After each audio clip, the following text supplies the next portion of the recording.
पाहूयात तारुण्यभानचा आजचा विषय.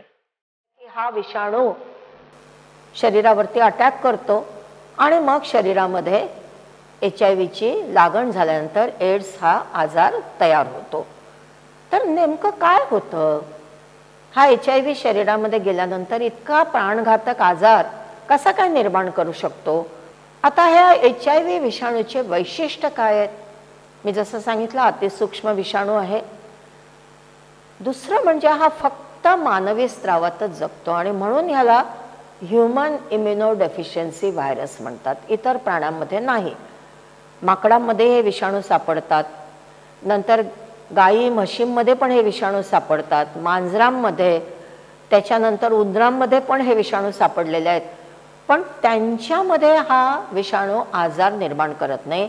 हा फक्त माणसांमध्येच आजार निर्माण करतो आणि माणसाच्या शरीरामध्ये गेल्यानंतर मग माणसाच्या ज्या पेशी असतात त्याच्यामध्ये हा विषाणू झपाट्याने वाढायला लागतो.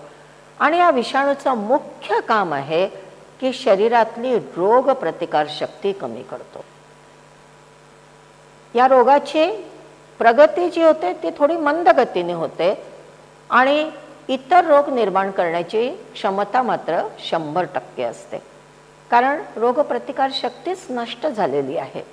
याचं अजून वैशिष्ट्य असं की हा विषाणू शरीरात कुठे कुठे सापडतो, तर जो आजारी माणूस आहे ज्याला ह्याची लागण झालेली आहे तर त्याच्या रक्तामध्ये, त्याच्या वीर्यामध्ये, ती बाई असेल तर तिच्या योनिस्त्रावांमध्ये, सर्वांमध्ये हा विषाणू असतो. आणि काही प्रमाणात, कमी प्रमाणात तो थुंकीमध्ये, आपले जे अश्रू असतात त्यात, घामामध्ये, आईच्या दुधामध्ये, लाळेमध्ये पण असतात.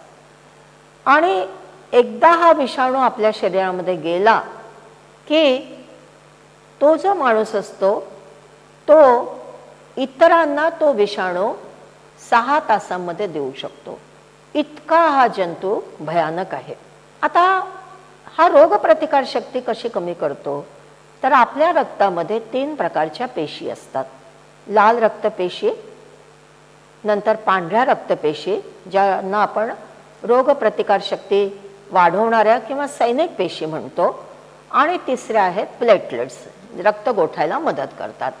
तर ह्या पांढऱ्या पेशी ज्या असतात, व्हाईट ब्लड सेल्स, त्यांना सैनिक पेशी म्हणतात, कारण ह्या व्हाईट ब्लड सेल्सचं काम असतं की शरीरामध्ये कुठलेही जंतू शिरले तर त्याला ते खतम करतात.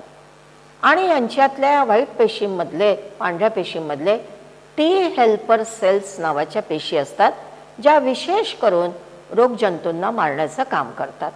आता इथे बघा, हे मानवी शरीर आहे. ह्या मानवी शरीरामध्ये समजा कुठला एखादा विषाणू गेला तर हे जे पांढऱ्या पेशी ज्या असतात, या पांढऱ्या पेशी त्या विषाणूला किंवा जीवाणूला ते मारून टाकतात.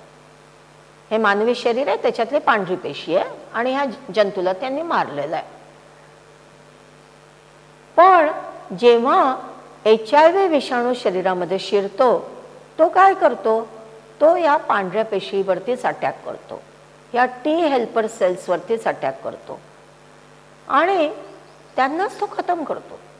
आणि नुसता खतम करतोच असं नाही, तर त्या पेशी झपाट्याने मानवी पेशीमध्ये वाढायला लागतात आणि शरीरभर त्या वेगवेगळ्या स्त्रावांमधून पसरतात, रक्तावाटे पसरतात आणि त्या माणसामध्ये जंतू दोष निर्माण होतो आणि मग पुढे एड्सचा आजार होतो. आता इथे बघा, ह्या सैनिक पेशी आहेत आपल्या, कुठल्याही रोगजंतूंना ते खतम करतात.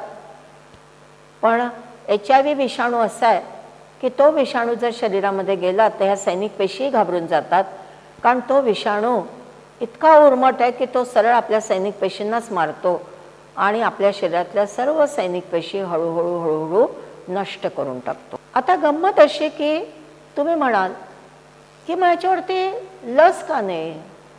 गोवरची लस आहे, धनुर्वाताची लस आहे, डांग्या खोकला होऊ नये म्हणून लस आहे, TB आजारावरती लस आहे, पूर्वी मोठी देवी व्हायची स्मॉलपॉक्स, पूर्ण जगातनं त्याचं उच्चाटन झालेलं आहे स्मॉलपॉक्सचं, त्याच्यावरती अतिशय प्रभावी लस निर्माण झाली.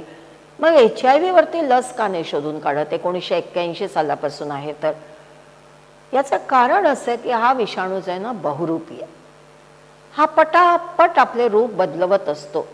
आता जसं या ठिकाणी बघा, याचे जे वरचे जे स्पाइक्स आहेत त्यांचा आकार बघा. त्याच्यावरती काही औषध किंवा लस तयार करण्याचा प्रयत्न केला तर तो पटकन आपला आकार बदलतो. अजून दुसरं काही औषध किंवा लस शोधण्याचा प्रयत्न केला तर तो अजून पटकन आपलं रूप बदलतो. तो सतत आपलं रूप बदलत असतो. खरं म्हणजे बिल गेट्स आणि मिलिंडा गेट्स यांनी गेट्स फाउंडेशनच्या वतीने खूप पैसा ओतलेला आहे HIV एड्सवरती लस शोधण्यासाठी, पण अजूनही यावरती लस शोधण्यात येऊ शकलेली नाही आहे. साधं उदाहरण आपण बघायचं तर कोरोनाच्या विषाणूची लागण झाली आणि आपण आता बघतोय की इतकं त्याच्यामध्ये म्युटेशन होतं आहे, म्हणजे जेनेटिक बदल त्याच्यामध्ये होतात आहेत. आणि कोरोना 1 मग आता कोरोना 2 सध्या विदर्भात तर प्रचंड महाराष्ट्रात त्याची साथ आहे. आणि आता नुकतंच 2 दिवसापूर्वी बातमी आली की कोरोना विषाणूचं म्युटेशन होऊन आता कोरोना 3 पण भारतामध्ये दिसतोय. तर ह्या विषाणूंची गंमत अशी असते की ते झपाट्याने आपलं स्वरूप बदलवतात आणि HIV विषाणू त्याच्यामध्ये माहीर आहे आणि म्हणून त्याच्यावरती अजूनही कुठल्याही प्रकारची लस शोधण्यामध्ये शास्त्रज्ञांना यश मिळालेलं नाही आहे. भेटूया तारुण्य भानच्या पुढच्या भागात एका नवीन विषयासोबत.